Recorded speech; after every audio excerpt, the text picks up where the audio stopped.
Question number 39। एक व्यक्ति ने 2600 रुपया को 3 भागों में 4%, 6%, 8% वार्षिक साधारण ब्याज पर उधार दिया। वर्ष के अंत में प्रत्येक भाग से बराबर ब्याज मिले तो 4% की दर पर उसने कितना धन उधार दिया। देखिए, इसको में 2600 रुपया है, उसको 3 भागों में दिया गया है, 4%, 6%, 8%।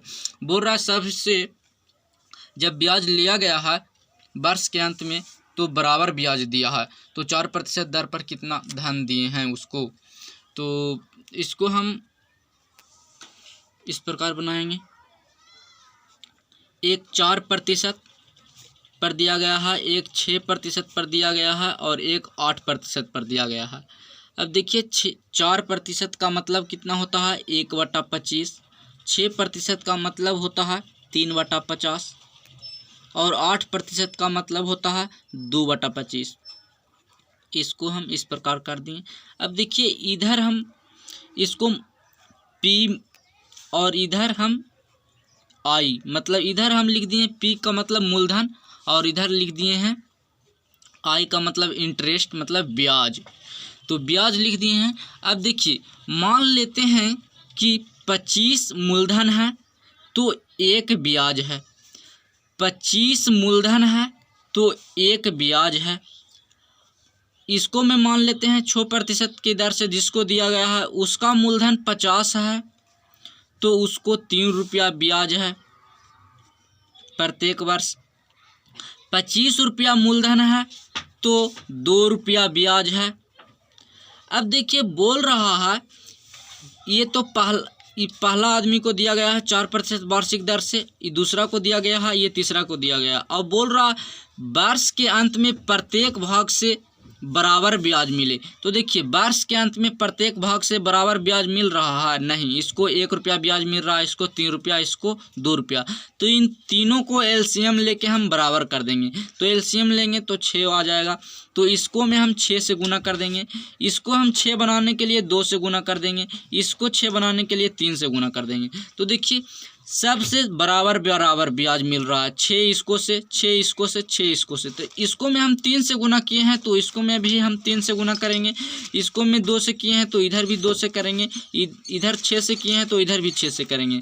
अब देखिए इधर मूलधन कितना आ रहा है 25 का 150, तो पहला वाला को 150, दूसरा वाला को कितना आ रहा है 100, तीसरा वाला को कितना आ रहा है 25 या 75। तो टोटल कितना आ रहा है हमको मूलधन, तो टोटल मूलधन आ रहा है 325। 150, 100, 75 को जोड़ दिए तो 325। अब देखिए मेरा मूलधन कितना आ गया टोटल, तीनों भाग का कितना आ गया 325 और यहाँ तीनों भाग का दिया हुआ है 2600 रुपया। अब पूछ रहा है 4% की दर पर उसने कितना धन दिया है। तो देखिए 4% वाला कौन है, ये है 25 वाला। तो देखिए 25 वाला ये है 4% वाला, तो 4% वाला में हमको कितना मूलधन मिला, कितना मूलधन है तो 150 रुपया है। 150 रुपया मूलधन है 150 रुपया 4% वाला में। अब देखिए 150 रुपया है कितना में है तो 325 रुपया माने हुए हैं जिसका वैल्यू आ रहा है अभी 150 रुपया कितना में 325 रुपया में दिए हैं। हम कितना रुपया को बांट रहे हैं, कितना रुपया को हम इसको 4% वाले को, तो 2600 रुपया को हम बांट रहे हैं। अब इसको हम कटता है तो काट देंगे, तो ये 5 से कटता है 65, ये 5 से कटता है 30, ये 13 से कटता है 13 25, ये 13 से कटता है तो 13 दूनी तो 2 से हो जाएगा, ये 5 से कटता है तो 6 हो जाएगा, तो 6 दूना 12, मतलब 1200 रुपया इसका आंसर हो जाएगा। कितना हो जाएगा आंसर 1200 रुपया हो जाएगा। देखिए इसको में हम इस प्रकार मान लेते हैं और 150 रुपया आया था जो हमको माना हुआ था 4% की दर से।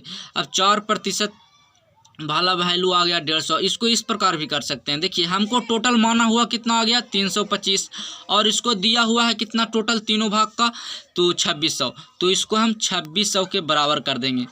अब हमको निकालना है वैल्यू 150 का, यहाँ देखिए 4% की दर से तो 150 का वैल्यू निकालना है, तो 150 के निकालना है तो हम 150 को वैल्यू निकालेंगे, तो 1 का वैल्यू कितना हो जाएगा 2600 बटा 325 और 150 का वैल्यू कितना हो जाएगा। तो 150 का वैल्यू निकालने के लिए हमको 150 से इसको हमें गुना करना पड़ेगा।